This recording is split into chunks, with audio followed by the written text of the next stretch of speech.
Sumuko ang isang miyembro ng Communist Terrorist Group o CTG member sa sitio Kiagbaan, Barangay Kinablangan, Baganga, Davao Oriental. Ika-22 ng Hulyo taong kasalukuyan. Ayon kay Police Major Gladen S. Manzano, Acting Force Commander ng 1st Davao Oriental Provincial Mobile Force Company, na nakatanggap ang kanilang opisina na report na voluntaryong sumuko ang isang alias Rex na isang Communist Terrorist Group o CTG member, kasama ang mga tauhan ng RPSB Cluster 3, Baganga Municipal Police Station at Provincial Intelligence Unit.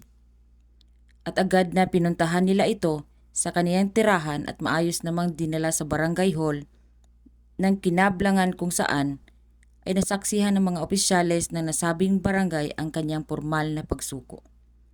Ang kaganapan na ito ay mahalagang paalala na ang kapulisan, katuwang ang iba pang opisina ng gobyerno, ay patuloy na nagsusumikap upang mabigyan ng pagkakataon ang mga miyembro ng Communist Terrorist Group na magbalik loob.